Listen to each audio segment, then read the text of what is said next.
We are live, and it is February the 7th, 2026, 2 p.m. Eastern Standard Time. As always, every Saturday, every Sunday, we go live so we can have a conversation about craft and also potentially the business of writing. And that is what today is all about. We are going to explore the business of writing today, and you can ask questions in real time, as always. Now, if you didn't know, we're here to have a lot of fun. But the lesson that we're going to go over is how to build an author's success beyond just your books. And this lesson is ultimately, I'm going to read my written sheet as I always do, and I'm going to explain to you what it's like basically when you start seeing success and what you should do to maintain longevity to that success. If you didn't know, I am a developmental editor and a writing teacher, but also I am a consultant who has in the past for many, many years, over 20, taught people how to be successful in the entertainment industry. And this includes everyone from actors, writers, musicians, as yourself, the authors. But before we get into it, we got to say hello to everybody. We have Flowers here. What's up, Flowers? We got SB. I will be reading the questions to the poll in a moment. Uno momento, por favor. Greetings, Thomas and others from Row. What's up, bro? And as you know, we are getting right into the poll. We always give a poll every weekend, right? So how we're gonna do a little fun this week. This poll is a little fun this week. Normally they're pretty deep polls, but this is something to think about while we do the lesson today. How do you want to be known as an author? We have 4 options for everybody in the comment section. We have an author who breaks hearts. Aw, somebody who is basically, oh, you killed off my favorite character, or, I am really sad over this. All right, we have an author with the best twists. Okay, ooh, what a twist. All right, and then of course we have an author who writes deep emotions. What is different between breaks a heart? It means that when you're reading, you feel everything that's on the page. And then finally, but not last and not least, an author who creates real people. So we'll talk about that at the end of the hour. Howdy, Flowers. But before we get into it, remember you could ask questions throughout the entire session. I do not mind the aside. So if you have thoughts or questions on your own writing, or you need some advice, feel free to ask. But again, at the end of the hour, we're gonna hang out a little bit and say hi. And if you want to talk, then that is also fine. That is also fine. All right, let's get into it. The first thing you need to know: success as an author can sneak up on you in quiet ways. Oh, it's true. Or it could hit you like a rush out of nowhere.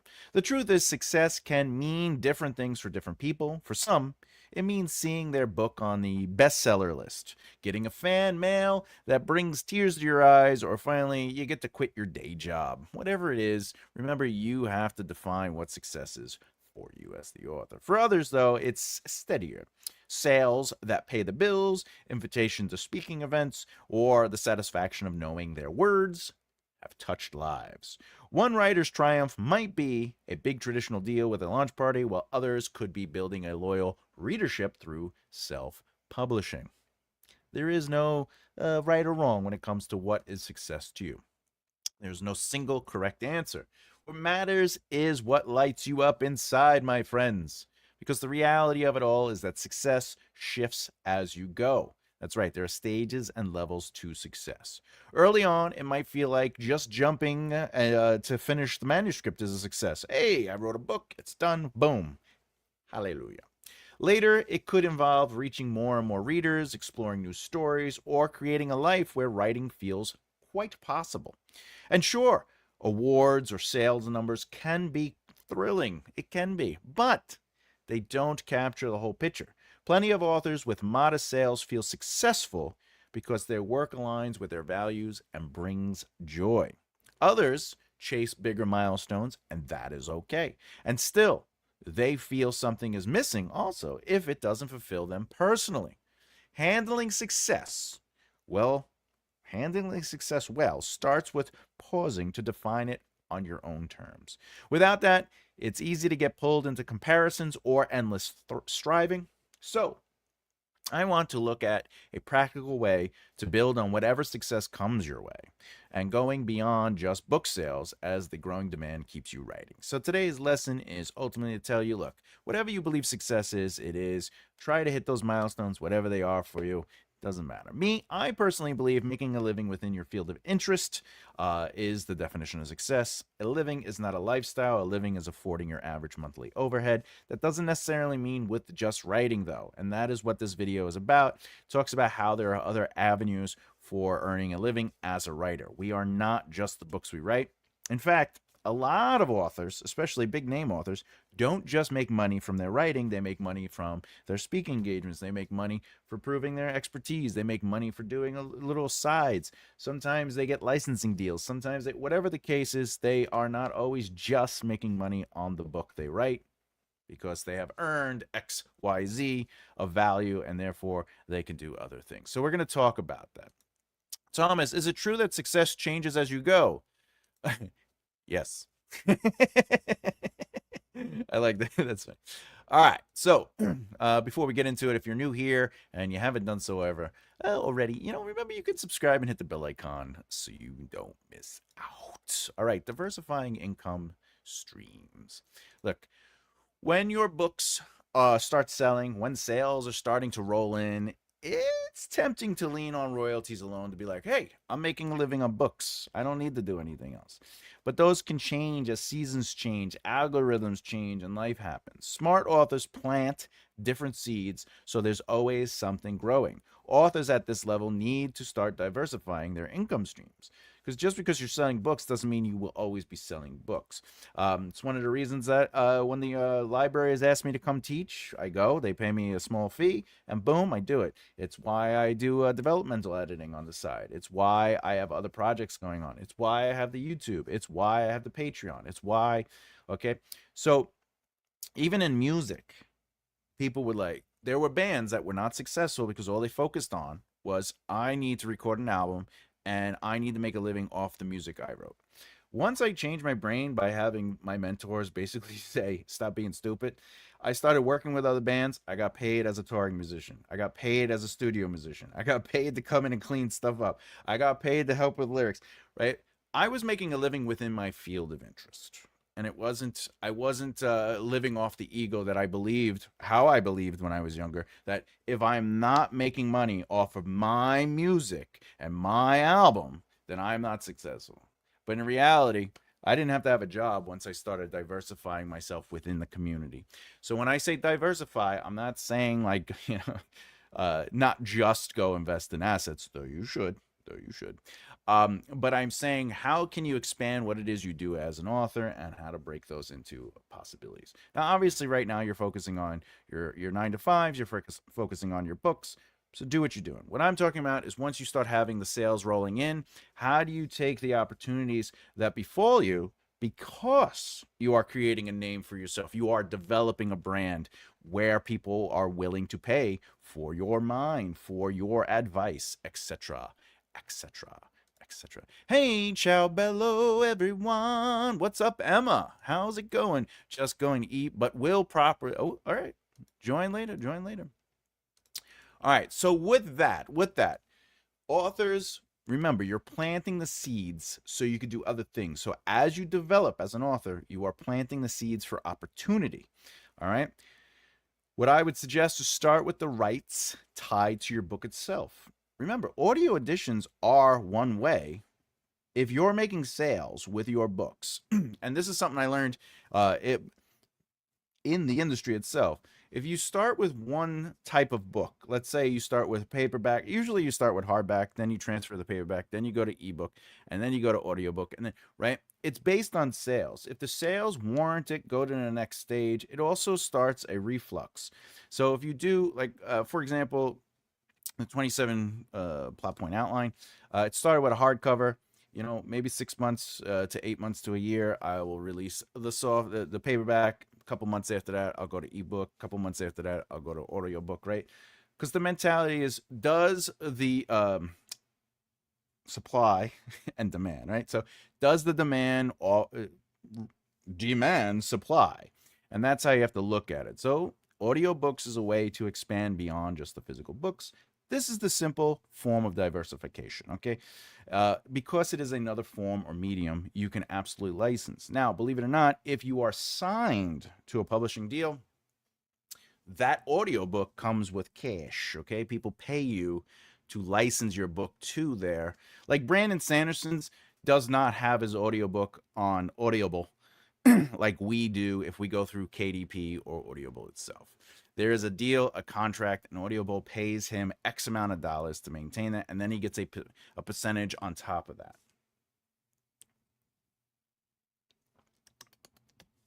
Okay. But it's the same with everything. So when you sign a deal with a publisher, even if it's a small press, there is different stipulations for each element of those. So your paperback, hardback, ebook, all of that has different rules and standards. I'm not sure if you know that, but this brings us into foreign translations. Believe it or not, if your book is starting to have a demand and you want to start putting it in different markets, the foreign markets is another step. And this is where they translate your reading or your books into different languages, from Spanish to German to Mandarin. And that's how you get royalties for that. Again, it isn't just like I released the book, so let me put it into every language. No, because there's no demand. Your job as an author is to create that demand and then supply that demand. And we do that by building our brand, our expertise, our presence within the universe, as one might say. But over time, as people start wanting more and more and more, it expands. And I have a friend who is not necessarily English as their first language, and they said they really wanted to read the Death of a King book, the first book in the Maven Wars, and they were like, "But it's so hard to read because English is not really, I wish you would release it in her language." And I was like, well, that's going to take a while before I do that. But that's what happens, because as people want more and more and more, then you can start expanding it. The other thing is, as you develop your brand and the interest, we just heard with Brandon Sanderson, he just got a big deal, a massive deal, unheard deal with Apple, where he has complete control. I don't know if you understand how hard it is to get complete control as a third-party individual going into the medium of Hollywood.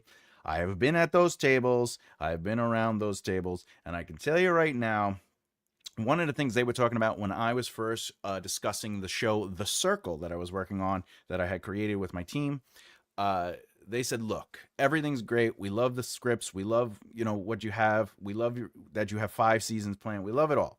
But we have to find you. If we move ahead, they were going to give us a co-showrunner.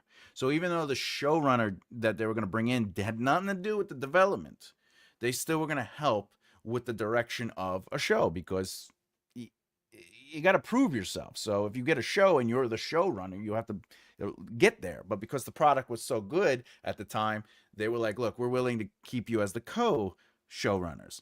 All right. So for Brandon Sanderson to get what he got, especially as someone who doesn't write scripts, and he proclaims that he's not really a screenwriter, he's been practicing though. It's a big deal to have that creative freedom. He is not only the showrunner, but he is, which ultimately is the artistic integrity and direction of the show. That's what a showrunner really does. They dictate the storylines and everything. They scratch off on the style and the looks, etc., etc., etc. So if you develop yourself to where your brand and the demand of your books is at a certain level, you can start going into that field. Now, I would recommend, if you're interested in getting your stuff licensed, because I know we all dream of it, right? There are writers that are like, oh, this would make a great movie or a great show, right?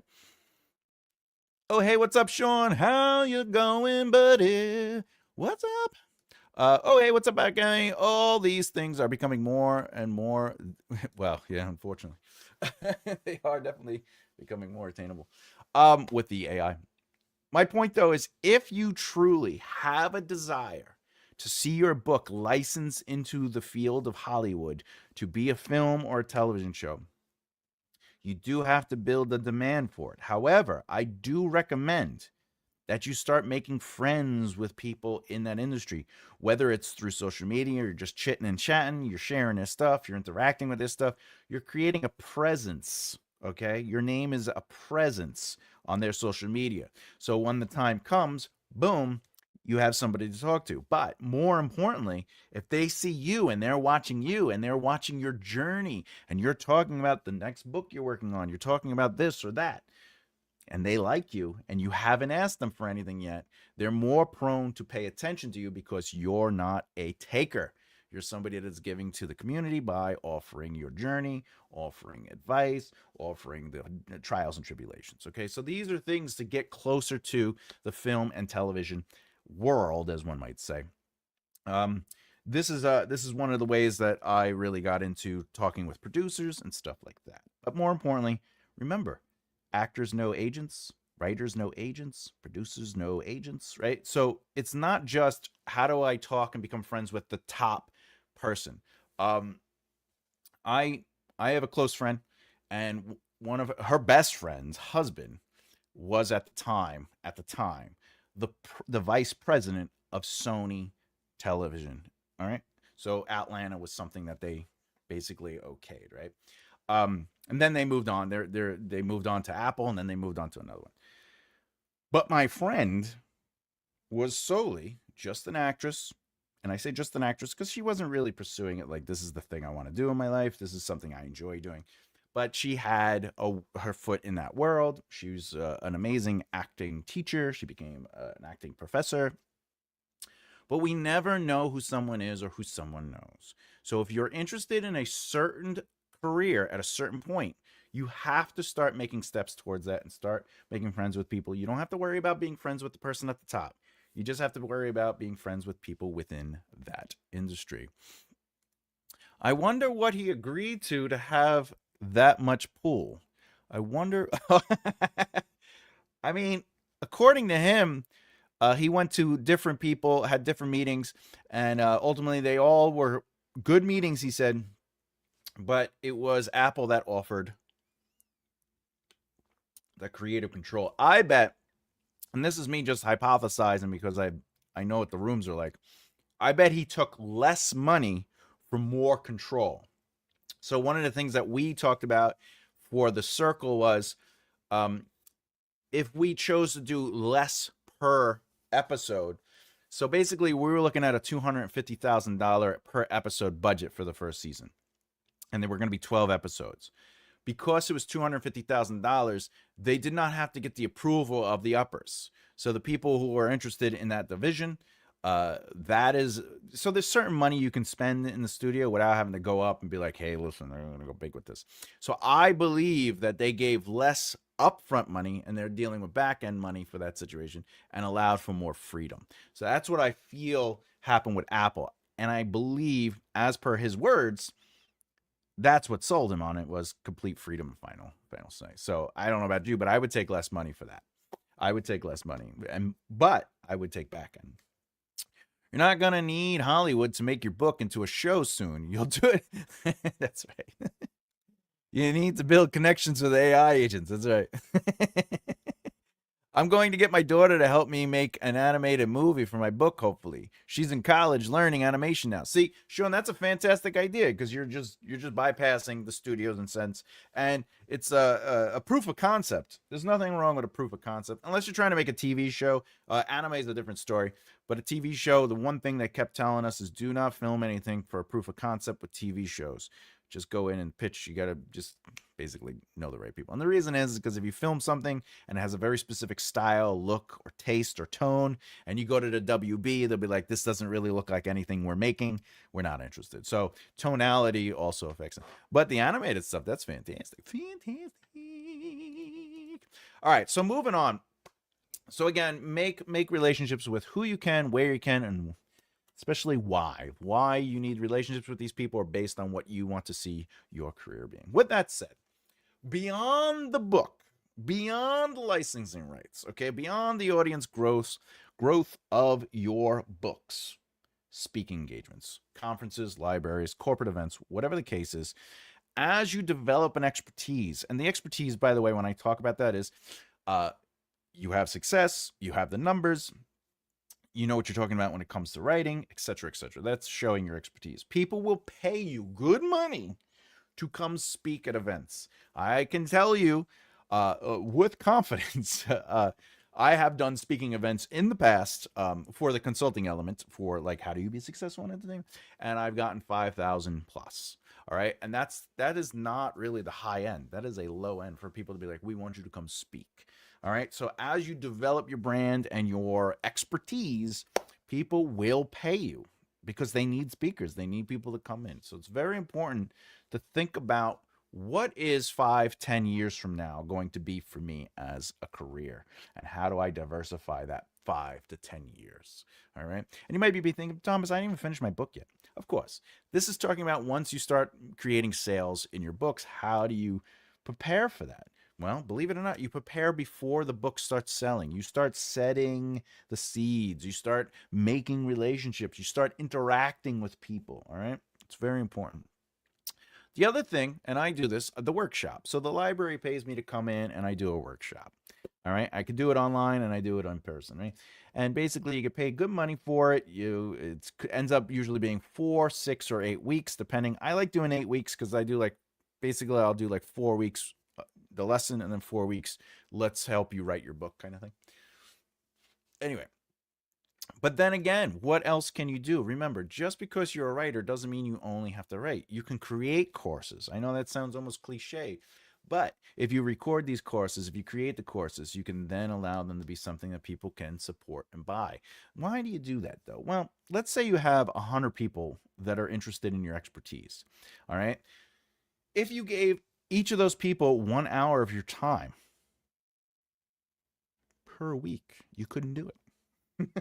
You couldn't do it if they were just like, look, I'm good on Mondays, and you're like, all right, I'm gonna do you Monday, Tuesday, right? I'm gonna do 5. Just remember, 1 hour a day, not counting weekends, is 5 hours a week. That's a lot, right? So what's 8? That's only 80. No, it is 8. 8 and 5. That's only 40 people if you did 8 times 5. 8 hours, just nonstop, 5 days a week. You'd be drained.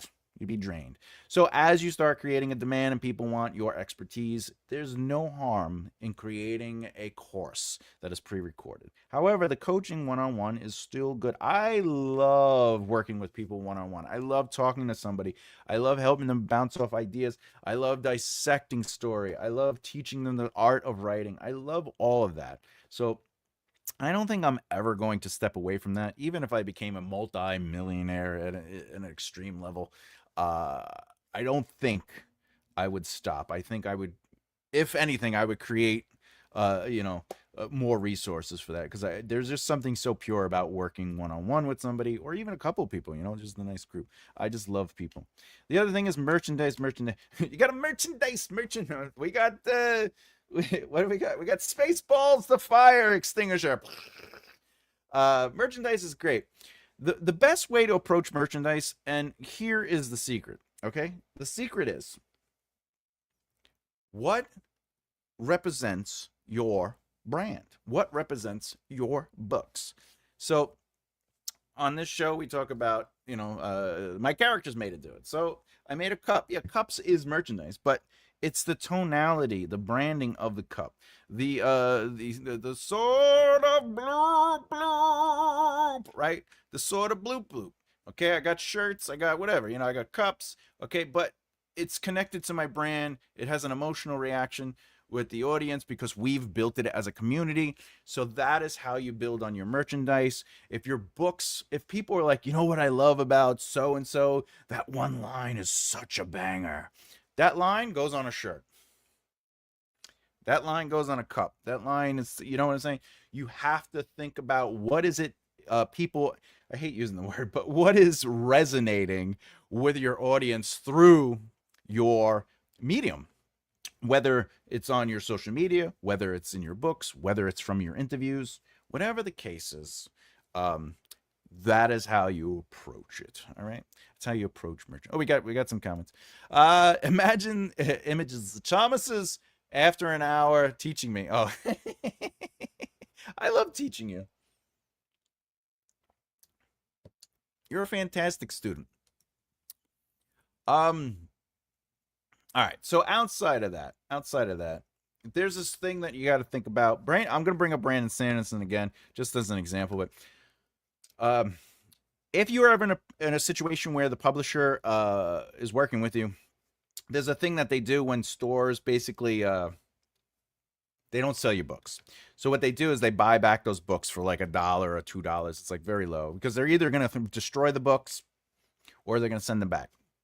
So Brandon Sanderson, there was this moment where basically when his career was sort of like on that line, and they were going to get rid of 2,000 books, and he's like, "I'll buy them for you from you guys." So he bought 2,000 books at $1 each, so it was $2,000 to buy back those books, and then he sold them directly from his website. The other thing he did was he wanted to make these like tomes. All right. I'm not saying you have to do this, but this is how to think outside the box, beyond your book. So he made these tomes, which were collectibles, started a Kickstarter before his crazy Kickstarter that broke records. See, there was another Kickstarter. Um, and he sold whatever it was, 200 copies of the books. But he had, by the way, he had to get back the rights, the licensing rights for that style of book. That's why it's important to look at your contracts. All right. And they gave it to him because they're like, no one's gonna buy this. We have 3 of them or whatever. No one buys them. Anyway, he did it, and then he sold these collectible large size tomes of Way of Kings and stuff like that. So those are for like super fans, but it's things like that. When the demand asks, you must supply. You must supply. All right. Okay, what else? What else? Oh, we got some more. The sword of Blue Bloop was born. It was 100% born. In fact, Flowers, you're reading the 27. I talk about the sword of Blue Bloop all throughout the book because this isn't just to Flowers. This is just to everybody. The way it works is I am attached to the sword of Blue Bloop. So in my marketing, in my products, in everything that I make, right, that is who I am now, and it's okay. And it's something I'm leaning into, like pizza. I love pizza, so I lean into pizza. When I used to get interviewed back in the music days, comedy days, and acting days, people would always bring up pizza, or they'd be like, "Let's do the interview at the pizzeria," because they knew I loved pizza. So as you develop your brand and you establish yourself within the community, etc., you lean into it. Thomas's trick is being so good at what he does, others would advertise him to others. Yes. No, I appreciate it, bro. I appreciate it. Trust me. Trust me, I appreciate it. I love the support. I love the support. Because I believe in community. I believe in. Hello, chat. What's up, Angel Face? Okay. All right. Moving on. Curating a team. Where is it? Oh. Curate a team. Curate a team. That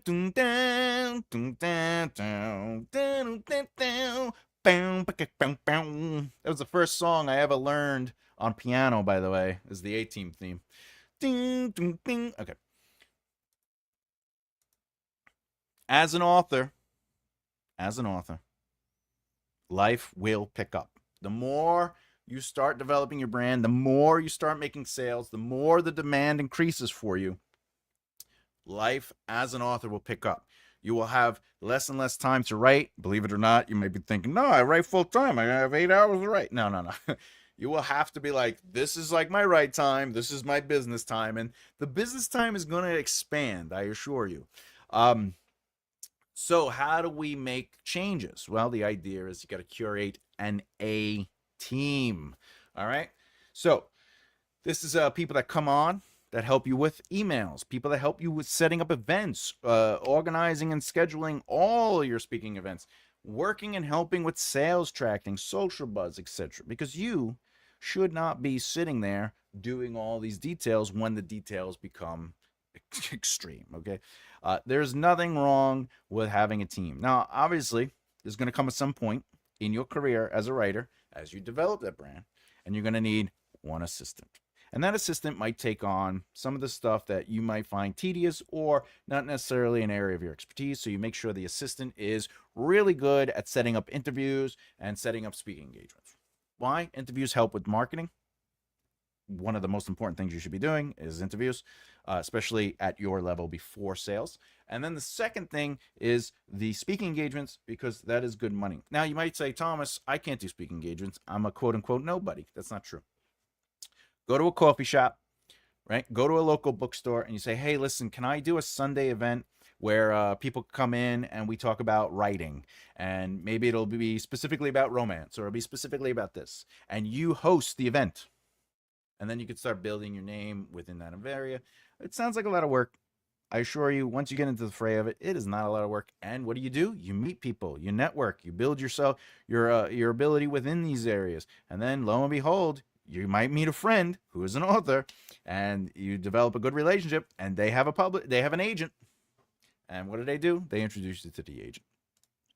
So the world building. Oh, I hope you enjoyed it, Angel. I hope you enjoyed it. I enjoyed making that video. Hey, Ro. And your assistant will need an assistant. Well, eventually, yes. Eventually, you will need 2 assistants, and so on and so on. It will constantly be growing as your career picks up, because the business side of it all can swallow your days up quickly. And I do mean quickly. And I'm sure you don't want to be doing all those fun, colorful spreadsheets, though some of us love the spreadsheets, nor invoices, nor the endless to-dos that pull you from writing, because you want to focus on writing, right? However, I do recommend still understanding the business. But even if it's a virtual assistant or an assistant that comes to your house or an assistant that comes to your office, eventually you will have an office, right? I got to go to an office. The assistant will help with scheduling, managing, updating your website, doing the newsletters, everything, okay?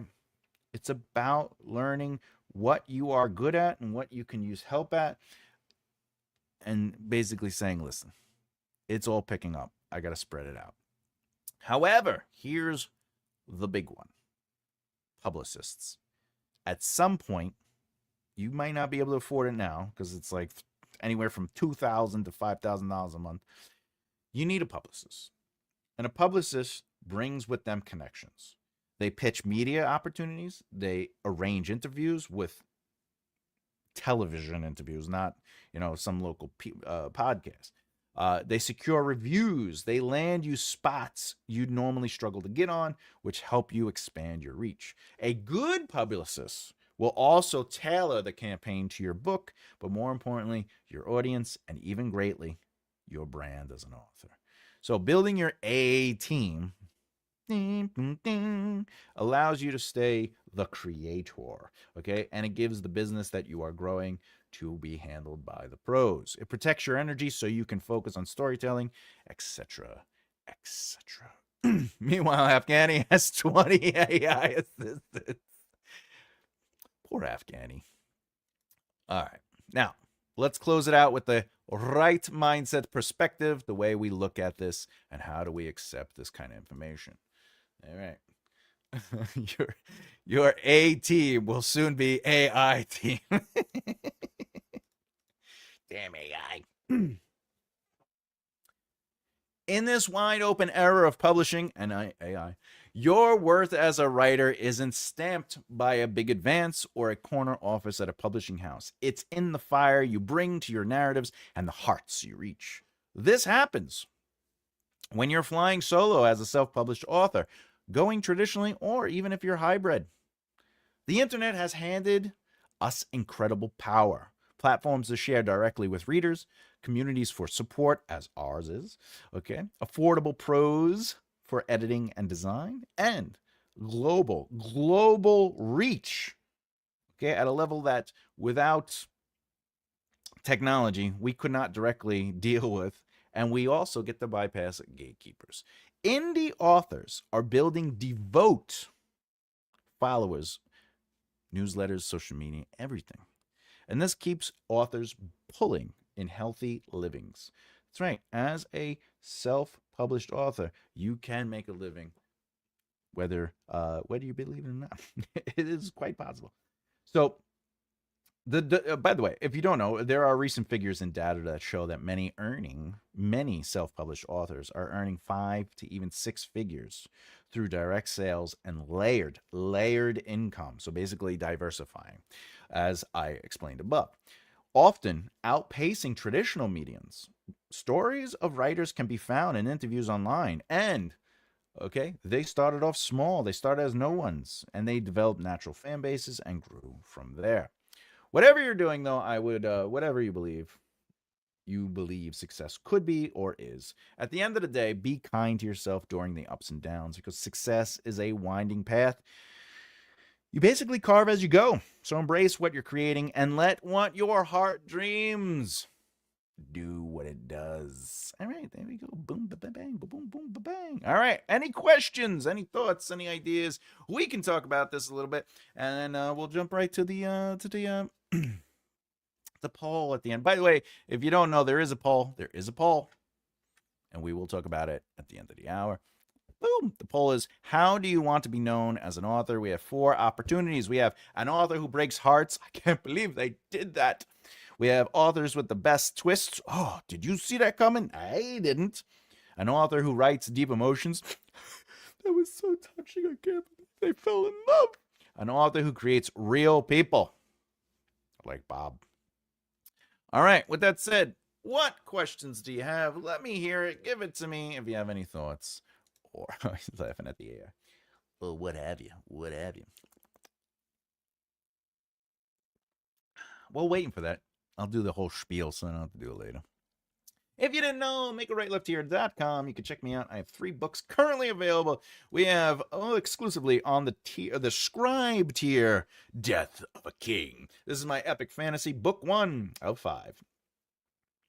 You get to see everything. Not only do you get to read the book, but you also get to see the evolution of the book, and I also educate. It is an educational tier, so not only do you get to read the book, but you learn about writing, you learn about my choices, etc., etc. I am still right now filming the series, The Class, that will teach you how to write prose, etc., which will be under the scribe tier. So you'll also get that in as well. And then, of course, the 27 plot point outline. This is not just for plotters. Pantsers can read this book not to outline, but to understand narrative, as it is a deep dive into what plot is and how to unfold that plot through story. And then, of course, if you're interested in being successful and you're looking for the foundations of it, book 1 of 5 is available currently. The second book is being formatted as we speak. So there you go. Ba-boom, ba-bang, boom, boom. And if you love what you've been watching, but you just haven't done so already, please subscribe and hit the bell icon so you don't miss out. Because on this show, you got to bloop the beard and bloop that like button because the algorithm says, hey, I see you if you see me. Boom. All right, what do we got here? Buy Tom's stuff. Like me, time to buy another book from Thomas. I gotta get my box of books for you because I know you want to buy a book. So you gotta give me time to order that, or rather, for it to be delivered. Amazon, for some reason, if like I ordered the book, like as somebody who's just buying the book comes like in 2 days. But when you order like author copies, it like takes like 2 weeks. I don't understand. It's ridiculous. Bloop the join button too. Oh yeah, remember if you join, there is absolutely no problem. You are patient. Yeah, so what Angel Faye is talking about is the membership on YouTube, but also remember Patreon has a membership as well. You could join Patreon or YouTube. Either one is supporting me 100%, and it helps me to continue to do this channel. As you know, this is what I do. This is how I make my life. I write. I do this YouTube because I want to teach. I want to give people these resources. I am not making top 10 ways to write a better first chapter. I'm doing in-depth tutorials and straightforward classes. I am teaching the process of writing by showing in real time. So it takes a lot of effort and a lot of work, but I am loving it. I've said it many a times. This is really what makes me happy, you know. Bloop it. Bloop it. No one wants to defeat it. No one wants to be defeated. Okay. The hills have I. Okay. What is it? What is this song? The hills have lyrics. I keep singing the hills have eyes, but from the musical. What is it called here? The hills have eyes. Oh, the sound of music. The sound of music. Hills are alive. That's it. The hills are alive with sound of music, with songs they have sung for thousands of years. All right. The hills are alive. Yeah, I, the hills have eyes.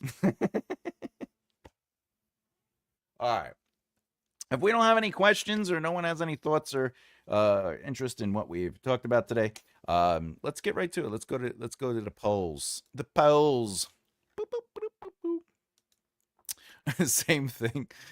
It feels like the same thing. Is there any advice examples you could give from your own novel you would use in merchandising? Is there an advice example you could give from your own novel? Well, the sort of bloop bloop is in this book. So I talk about the sort of bloop bloop is in a lot of the examples that I created within the book, showing real time how to look and examine things. So sort of bloop bloop is in there. Um, the other thing I do, as far as I think you're talking about the epic fantasy. That's probably what you're talking about. By the Blood of the Rose. So my company, BBR Productions, that is my production company. That's the company that publishes everything. That's the big company. So BBR Productions actually stands for By the Blood of the Rose Productions. And BBR Productions started way back in the day when I was doing comic books. Not that it was called BBR Productions, it was By the Blood of the Rose. And that is technically like saying God be with you or God bless you, but in the fantasy world. But more importantly, it's from a very specific god, a deity, the Telmorn Altanian character. So that became the foundation for everything that I do. That is quoted in that book as well. It's By the Blood of the Rose in the beginning. But in the fantasy world, By the Blood of the Rose is mentioned in the first book, and it is something that's very important. So that is something that I connect to. So that would be an example. Be devious on a gym shirt. That'd be funny. Because every time he gets aggravated or upset, he has to do his push-ups. He's got to work through that anger. I hope that helped. I hope that was a good example. The 27 book is great, and Death of a King is fire. So good, both of them. Buy now while supplies last. Yeah, Sean, thank you so much. Yeah, I really appreciate you. I was telling my buddies about some of the comments you said because it got me good. Got me good. Because like, even though I know I can write, even though I have the validation of making paychecks in the industry, I still have low self-esteem with that stuff.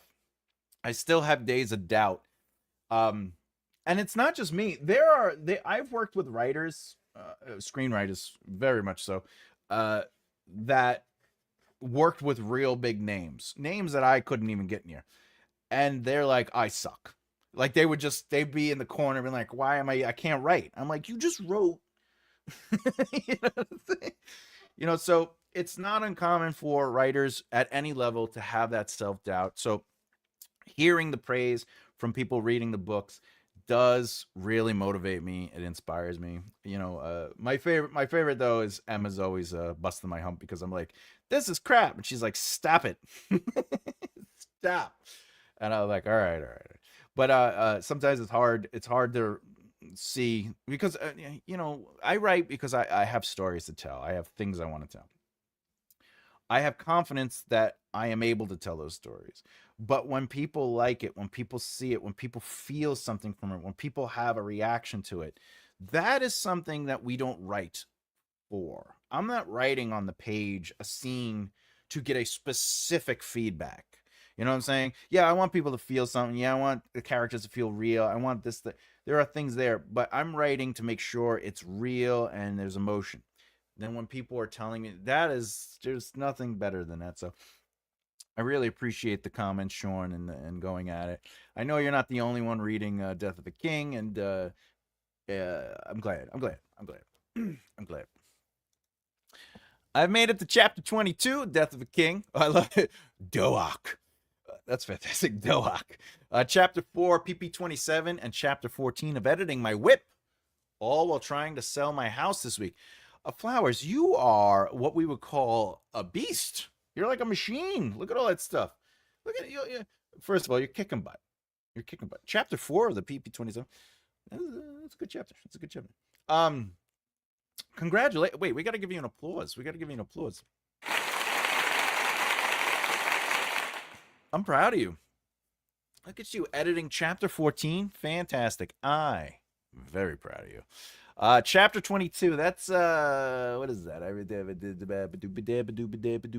trying to remember. Trying to remember the chapter. The chapter. Is that the Hornheads? Is that the Hornheads? I think that's Hornheads. Chapter 22. Oh no, that's something Mother said. Oh, I love that. I love that chapter. Not the whole chapter. The second scene. I love that whole fun fact. I'm not going to give anything. I'm not going to spoil anything. I will not spoil anything. But that scene in chapter 22, the second half, where that character is out, sort of like thinking, and then another character comes over, and they have like that moment, and they're like, I don't think I want to XYZ anymore, and it's like, good, blah blah blah.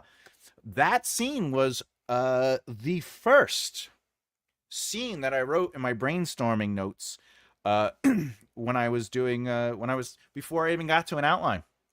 That beat is literally the essence of what helped me create the book and realize that this was the story I wanted to tell. I wanted to tell that story, that conflict, and then that deflation, right? And then see how I can play with that. So that moment, when you read that, is literally the first thing I ever wrote for that book.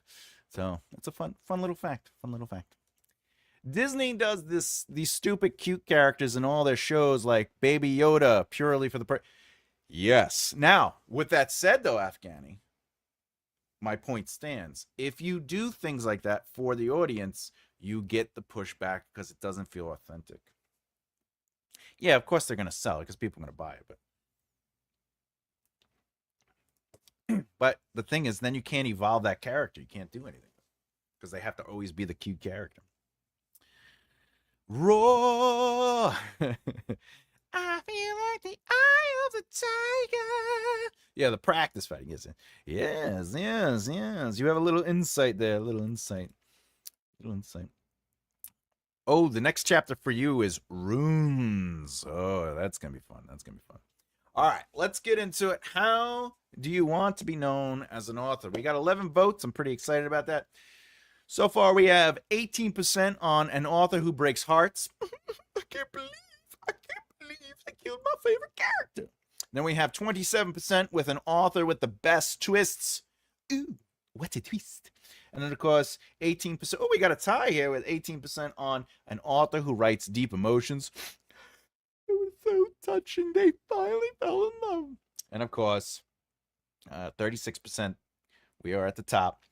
An author who creates real people. Yeah, I'm with you. That's my pick, too. If I had to pick this week, I would pick an author who creates real people. I like truth on the page. I like realism. When I'm writing, I'm not trying to think what would be interesting or cool as far as spectacle goes. I'm trying to go, what kind of emotion is interesting to play with? What is the subversion here? It's sort of like when I watch TV or a movie and like the teenager always hates their parents. I'm like, I understand this happens. I understand it is a real occurrence, but it's so often that how do you play with that? How do you change that? How do you corrupt that? How do you make it different? And that's what I'm looking for, because I'm trying to figure out what it is I want to read as somebody, like a fan. So I try to put that onto the page, and to do that, I hope that it is ultimately creating real people. Only choosing from these options, I chose the best twist. Twists are good. I mean, M. Night Shyamalan made a career out of it. First of all, it's M. Night Shyamalan. Second of all, twists are great. I think twists are great. All stories need at least 3 plot twists and or pinches, but those aren't necessarily like dun dun dun twists. They are more narratively purposeful and aren't necessarily like woo, woo. But having a twist is really cool.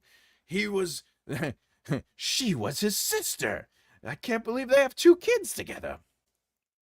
All right. I voted for the real characters. Of course, the choices above should solidify if they are. Well, that's true. That's true. Because if the characters are real enough and you kill a character that everyone loves, that's breaking the heart. The twist, though, I think the twist could be outside the real people. The twist could be that it's all a dream. The twist could be they're in the Matrix. The twist could be, an author who writes deep emotions. Yeah, I agree with that. I agree. That's connected to the creates. Good, good, good stuff. Choosing. I'm guessing the answers deviate according to the genre of the writers. Well, it depends. It depends. However, there is no right answer, though. It is whatever you choose is the correct answer. It's I'm just saying. Speaking of genres, I don't know if you know this, but I officially started uh, the noir. Calling it the Roosevelt Files is the series, the Roosevelt Files. The first book, right now, the working title is Altar of Lies, and I wrote the first zero draft chapter the other day. I am so pumped for this book. Basically, I'm writing this series because the In Death series and like all those other books that are like that, I'm like, I could write this stuff. I love crime. I love thriller. I love noir. And I'm like, you know what? I could do this. And the reason is because like it's not like for the fantasy stuff. I like writing with like the I like approaching it with like a literature kind of sense, like where the writing is not necessarily purple prosy, but it's thick. It's fantasy. There's a lot of emotional substance in the prose. Whereas with the noir, though, like it's straightforward. You know, it's straight. I was like, I want to write this. I think I'm gonna do it. So far, everyone that I've talked to about what it is and like the narrative, definitely like it. And they're like, you got to write that book. You got to write that book. It has a really nice. There are some subversions in it already, based on because I outlined the whole thing already. It's all done. And the biggest plot twist: the protagonist forgot to change into clean underwears for the. Oh my god, that is a plot twist.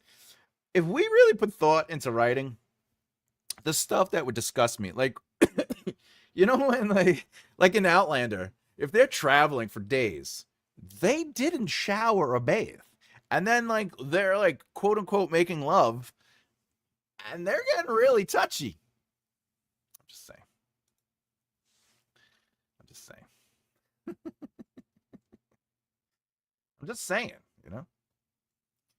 I'm just saying.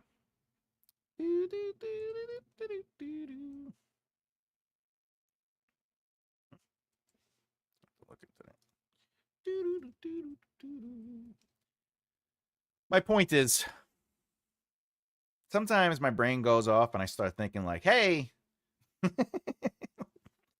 didn't watch." All right. I think if the poll was an open answer, I would say I hope my themes make people think deeper. Hey, that's also great. That's great. Themes are important too. We do the polls so we can start kind of like practicing like what to choose and like how do you think about your writing and stuff like that. But themes, I love themes too. I'm a big fan of themes sort of coming out through the writing process. But like I said earlier, there is that scene that really was the first thing I wrote for the Death of a King series. Of course, I created the story way before with other stuff, but the first thing I wrote was that scene, and that is the theme technically. What is being expressed in that scene I wrote is literally the essence of why the theme of the book. Beliefs, well, yeah, beliefs are positions. The things they believe, how much or how little they believe. So that's always fun too. Those are good. Those are good reasons. You outline that in your sleep. Have you been talking to Emma? I was like, Emma, I'm gonna write a noir. She's like, great. And then like a day or two later, I was like, I finished outlining it. She's like, of course you did. And then like one time she's like, did you just write 5 books? I was like, what do you mean? She's like, I don't know. We I haven't heard from you in 20 minutes. It's not that bad. All right. My list of my current projects on Notion app is only growing. That's fantastic. You can't stop the brain. Keep the brain going. Come up with those ideas. Let it flow. Let it flow. I don't know the rest of it. Oh, let it go. Let it go. Thomas's brain is the computer on the ship in Laura's story. That's right. That's right. I am the wisecracking computer in the fantasy novel. I'm having a lot of fun writing that story too. And I'll be honest, I was not expecting to enjoy writing sci-fi or first person but I am having a lot of fun with that Sunday Write a Book with Me series. With bells and whistles and multicolored spreadsheets. Who doesn't love multicolored spreadsheets? Come on, come on. It's the power. It's the secret of the world. It's the secret of the world. Why did that happen? Oh, oh, oh, it's magic. I don't know what's going on there, but all right. I made some crucial progress in the outline of my new book. You did you? Fantastic, Evgeny. How many books have you written so far? What is this? Is this a new book that you're outlining? Well, obviously it's a new book because you're outlining it. Because I remember you saying you were working on another book, like you were writing something. Did you finish writing that book and now you're outlining a new one, or are you writing that other book still? And you just decided I gotta outline. It's a sequel. Can't go wrong with a sequel. Now, just for anyone out there, if you don't know, there are companion books, there are sequels, there are prequels, there are all these things. A sequel is always a direct continuation of a story. A companion is sort of like a book, like let's say, for example, Death of the King focuses mostly on Devious. But if I wrote a book about Garion back when he was maybe younger, and I talk about maybe let's say the Battle of Five. That would be a companion to the series, but it also could be considered a prequel. The only thing that makes it not necessarily a prequel is it isn't directly connected to Devious, the main protagonist. There are other things, though. You could do anthology as well. So if the book, like Reacher is an anthology of crime. It isn't necessarily, technically you could look at it and be like, oh, this book takes place after this book, that book, right? You could look at it that way, but it is, I would, it's a series, obviously, but it's an anthology series. Yeah, I have a few in progress. This one is book 2 to the one I finished. Awesome. And by the way, I am all for writing more than one book at a time. Because, I feel for me, I'll actually drain my creative brain if I only work on one project. Whereas if I have multiple projects, I always feel like I'm maintaining. Like last night, I was working on some of the epic fantasy stuff, and my two-hour block alarm went off, and I was like I was like, yeah, this is like I was really loving the scene I was working on, but my alarm went off, and I stopped, and I still wanted to keep going, but I stopped because you have to have that kind of like, you have to have that commitment to the habit. You gotta create that sort of behavior. Anyway, I sat down on the couch. I started watching some other shows, but my brain was like, oh, and then I went to sleep, and I'm like, oh, and I'm working on the scene. I woke up this morning. I was like, I want to write it, but I was like, no, I gotta wait till tonight to work on it. But it's just that energy.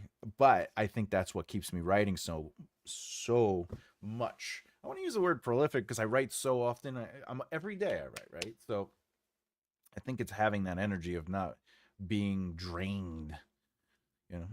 8 projects, which are 5 series and 3 solo novels. Well, Angel, remember you got to eat, you got to sleep. 2 on hold. No, I know the feeling. Yeah. If you go to makeitwritelefthear.com and you look at my novels section, you'll be like, that's a lot of books this guy has. It's just boom, boom, boom, boom. Because I even have another series that I'm working on that's sort of like on the back burner, but I'm outlining all the books.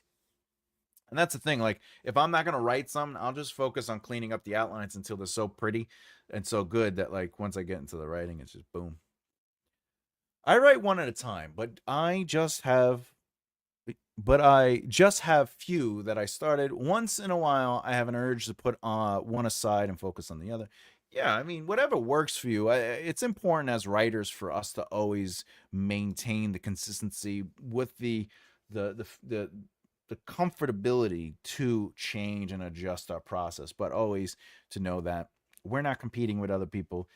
We don't have to write as fast as Stephen King or as much or as big of books as Brandon Sanderson or as I think what's her name, the in-depth author. What's the name? Nora Roberts, J.D. Robb. She uses two different names depending on her books. She writes so many books a year, but it's not about keeping up with that. It's not about keeping up with that. Yeah, I guess that's it. I don't have fun. Oh, by the way, by the way, by the way, by the way.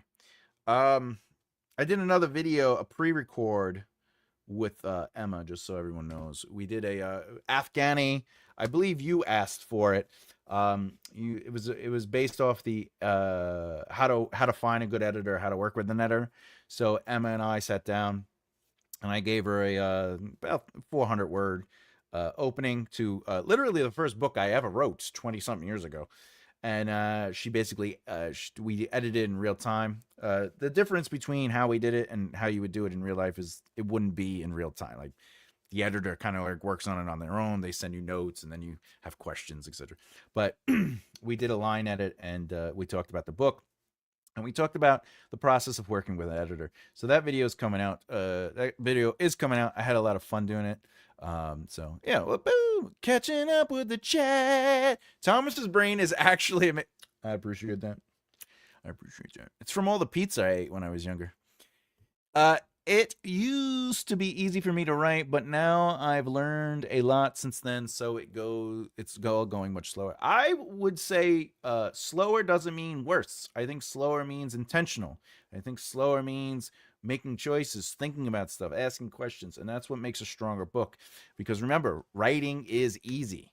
Sarah met Chris. You can write that all day. But being a writer is the difficult part. You got to ask questions. You have to have convictions in your choices that develops your author voice and also creates a confidence in the writing that you are making purposeful decisions. And it's okay. It's okay to take a little longer. Nice. Yeah, you're going to enjoy that video. I enjoyed filming that video.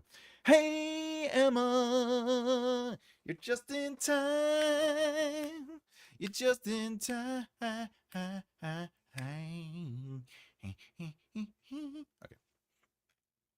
think that's about it. All right. I had a lot of fun. Any questions? Does anyone have any questions about their writing? We could do a quick before I go. We could do a answering audience questions. If anyone has any questions about this, hi Angel Faye. I have another friend with the last name Faye. In what we would call the real life. In the real life. Boo, boo, boo, boo. Emma, I was telling them that at one time you were like, what, did you write 5 books while we were gone? Because you're funny. You make funny jokes. All right, there we go. All right, that's everything. I think it's time. What do you think? We did an hour today. Tomorrow we'll get back at 2 o'clock, 2 p.m. Eastern Standard Time. Yeah, every Saturday and Sunday we do live. For anyone who's just joining in or been watching this video all the way to this part, this is a every weekend kind of thing. So I had a lot of fun today. I think we're going to call it a day. It's 3 o'clock. I have a couple things I could do. I got to get on it. Other than that, I think we had a lot of fun. Yes, I have more reading homework to do. Get on your homework. Flowers, remember, you could always reach out to me if you have questions about the book you're reading in any fashion. Remember that. I'm always available, okay? Hey, bye, everyone. Yeah, we are off. We're going to go. To everyone out there, so much love. Thank you again. Really appreciate it. I will see you tomorrow, 2 p.m. Eastern Standard Time. Write a book with me from concept to completion. As always, I'm Thomas J. Bellezza. Keep developing. All right, I'll see you next time. Bye. Wait, that's the applause. Why do I get an applause? I hit the wrong button. Producer? Yeah, can we get that? Thanks. All right, bye.